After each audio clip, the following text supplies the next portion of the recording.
Après 10 ans d'absence, Cameron Diaz fait enfin son retour, rejoignant Jamie Foxx pour revenir sur grand écran. Il s'agit d'un blockbuster d'action épique sur l'affrontement de super-héros.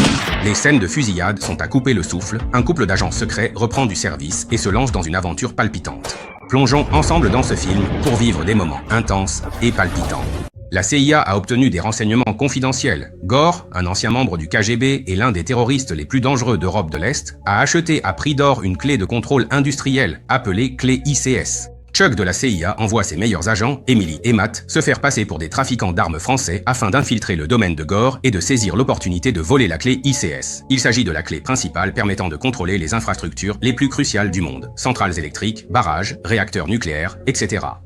La femme sortit un flacon de parfum et en vaporisa rapidement 2 fois sur le dos de sa main, puis elle tendit volontairement la main vers le riche homme. Face à une femme aussi belle, le riche homme ne put refuser. Il s'empressa de tendre la main pour la serrer. Ce qu'il ignorait, c'est qu'avec cette poignée de main, la femme avait déjà obtenu ses empreintes digitales et un échantillon de sa voix. Ensuite, les deux entrèrent discrètement dans le bureau du riche homme. La femme, familière des lieux, fouilla le bureau et trouva rapidement le coffre-fort caché. On la vit alors décoller délicatement la fine pellicule transparente sur le dos de sa main, sur laquelle était imprimée l'empreinte digitale du riche homme, puis la coller sur le lecteur d'empreintes du coffre-fort. Aussitôt après, l'homme retira sa montre et diffusa l'enregistrement de la voix du riche homme qu'il venait de capter. Un déclic se fit entendre et le coffre-fort s'ouvrit aussitôt, leur permettant de récupérer facilement le contenu. Mais alors qu'ils s'apprêtèrent à partir, une alarme retentit soudainement, perçante. Les deux complices accélérèrent le pas pour s'enfuir, mais se retrouvèrent nez à nez avec un garde du corps à la sortie.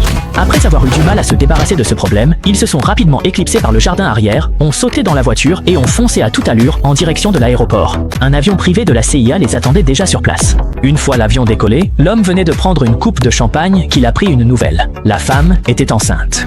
Comme ils étaient tous les deux agents secrets, cette identité ne convenait vraiment pas pour devenir parents. La femme s'apprêtait à dire qu'il pouvait ne pas garder cet enfant, mais l'homme, très sérieux, lui annonça qu'ils devaient l'élever ensemble. Ces mots réchauffèrent le cœur de la femme, qui ne put s'empêcher de se blottir contre l'homme. Soudain, une forte nausée la submergea. Elle se précipita vers les toilettes, mais la poignée de porte refusa obstinément de s'ouvrir.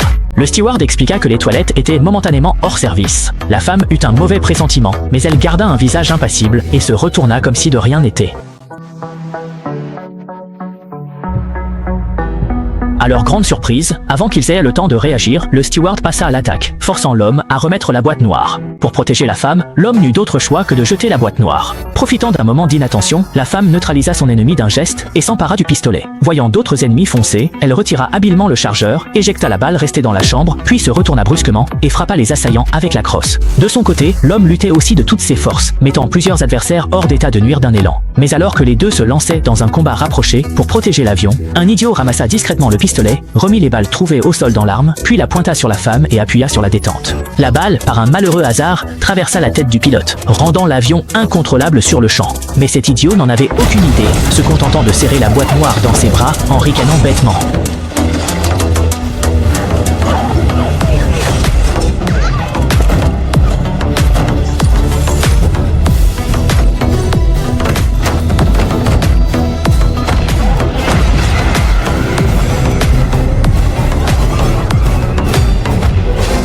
Les deux se précipitèrent à la fenêtre et virent alors que l'avion plongeait à une vitesse vertigineuse, droit vers un précipice sans fond. Face à la situation, ils prirent leurs jambes à leur cou et coururent vers l'arrière de l'appareil. Mais l'avion allait si vite que sauter revenait à une mort certaine. Dans ce moment critique, l'homme sortit un parachute et, sans hésiter, l'attacha à la femme.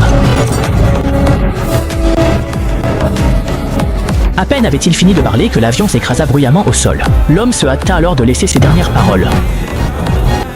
Contre toute attente, à ce moment critique, la femme enroula soudain fermement ses jambes autour de la taille de l'homme.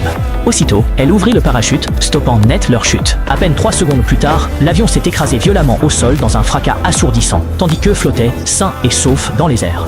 Grâce à l'habileté de la femme en parachutisme, ils ont atterri en toute sécurité sur une clairière. L'homme n'en revenait pas d'avoir échappé à la mort et, submergé par l'émotion, serra la femme dans ses bras. Après avoir traversé cette épreuve de vie ou de mort, leur relation s'est encore renforcée. Sur le chemin de la descente, l'homme proposa soudain: maintenant que nous avons un enfant et que tout le monde pense que nous sommes morts dans ce crash, pourquoi ne pas en profiter pour nous cacher quelque part et vivre une vie ordinaire?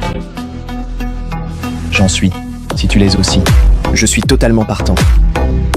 On ferait mieux de partir d'ici.